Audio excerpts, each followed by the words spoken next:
welcome to the channel, and today we'll be doing the Reactivate Soundwave custom. So we'll see in this tutorial how a little bit of paint can actually change the whole outlook of Soundwave. So let's go paint some plastic. So before we start painting, let's take a quick look at the transformation process. This will help us to understand which part requires more painting and how to go about doing the custom better.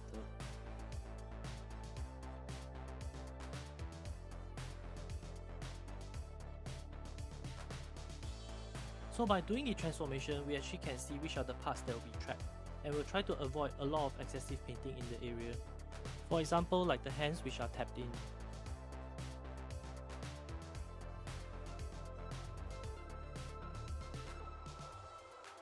So for this tutorial, we'll be doing partial painting, where we retain the original plastic color of Soundwave. We'll touch up the plastic and do some weathering effect to it so you get a very realistic feel. At the same time, this type of painting actually allows you to play with the figure with very little flaking. I know a lot of you worry about this, that oh no, if I do a custom, I'll be stuck with a statue. So that's not the case. Alright, so we've finished the transformation, so this is how the out mode looks like.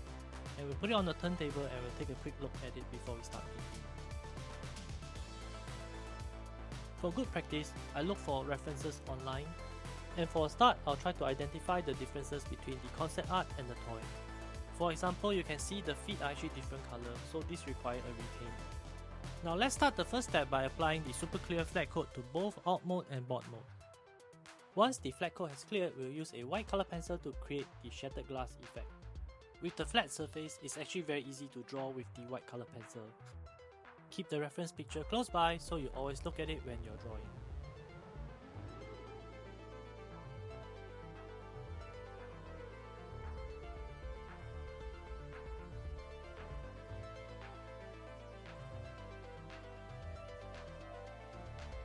Don't rush the process, remember to take your time and then slowly decide where you want to draw. In this video, you're actually watching something that is actually speed up like 4 times. This actually took me quite a while to do.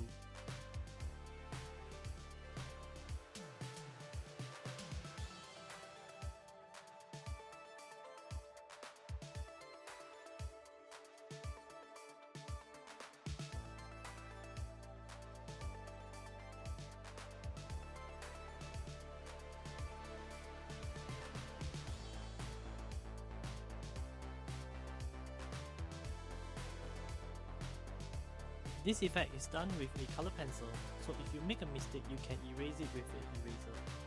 For the next part, we'll use a fine tip black Gundam marker and then we'll paint out the inner part of the shattered glass. This will result in a sunken look for the inner part of the shattered glass.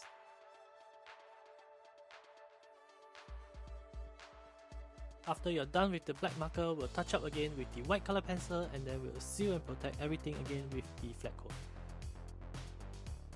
Now that we have finished with the shattered glass effect, we'll move on to paint the joints and the details with the gunmetal marker. Do note that the tie is actually made up of 2 different color composite, which is the silver and the gunmetal, so we'll avoid painting the silver parts right now.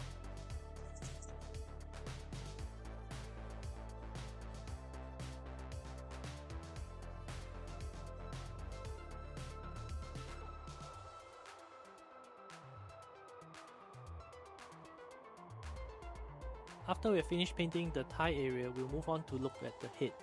So we'll be repainting the whole face plate into gunmetal so that it matches the concept art. There are also some other small details on the head which require us to do a repaint. And if you look at the concept art, you'll notice that some of the small details are actually not sculpted in, so we'll paint them in using the marker.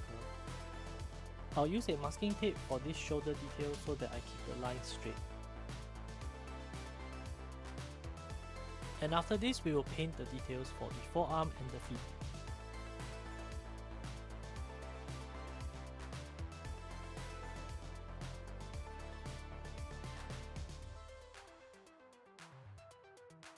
And lastly, we'll paint the details for this portion right below the knee. Next, we'll be painting the silver area, and this will be using Scale 75 Speed Metal SC66. I'll use a brush with a wide and flat tip to paint the silver for this area. Try to keep the strength consistent and reduce the brush strokes. Just to let you know, I had to paint several coats of the silver before I could get the thick silver color that I wanted. After you finish the tie area, remember to paint the feet as well.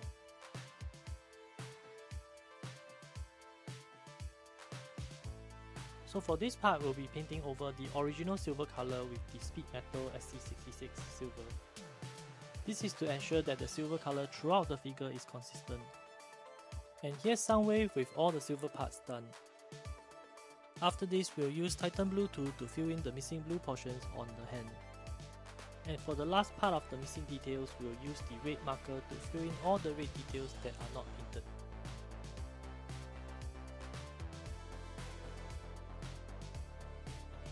And that's a wrap for the base color painting and the missing details.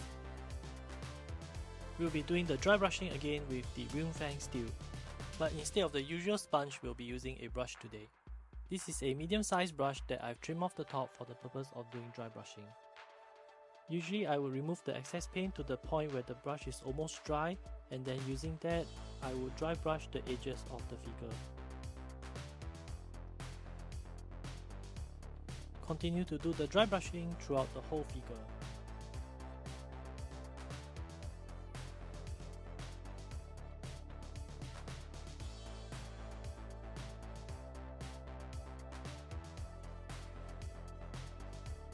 And once you're done, you'll get something looking like this.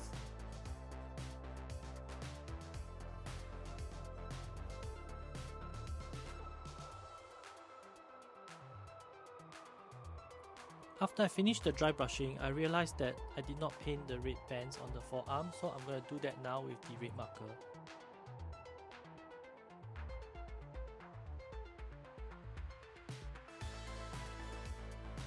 And there you go, almost done, just a few more steps. Next we'll use Balthasar's Gold to replicate the rust effect. I'll use a small brush, remove the excess paint, and gently rub it against the corners where you'll find the rust. If you're not sure which part it is, look at the reference picture.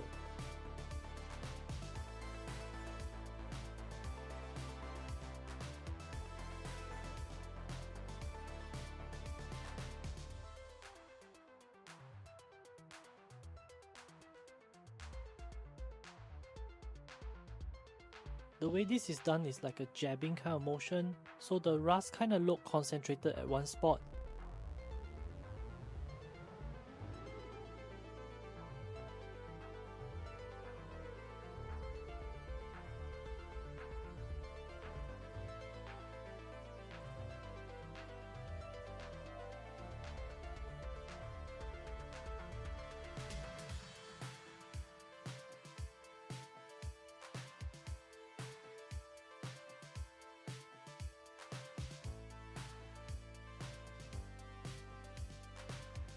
Alright, the rust effect is completed for the board mode. Now let's take a look at the vehicle mode.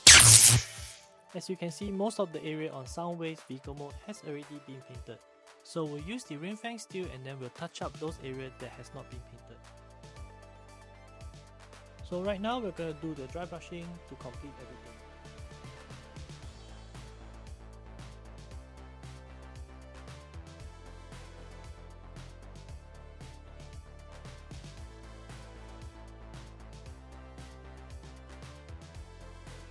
And likewise, we'll use the Balthasar Gold to fill in all the rust effects.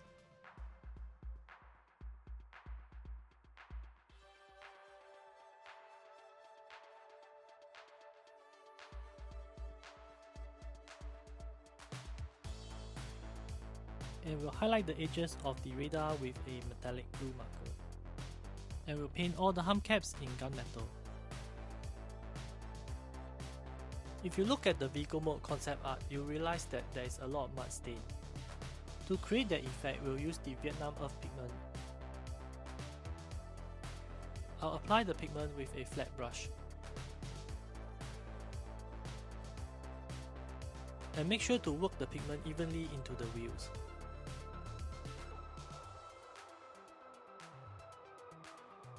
And for the board mode, we'll be applying the pigment to the base of the feet. After you finish applying the pigment, seal everything in with a matte coat. Next up, we'll be staining the details with the panel line accent color from Tamiya.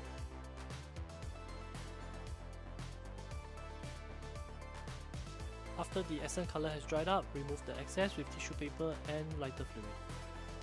And now we'll create the streaks with oil paint burnt umber. Use a sharp tip cotton bud and place the oil dots wherever you want the streaks. And we'll pull them out with a flat brush. And for the last step, we'll use a Greg's Earth Shade.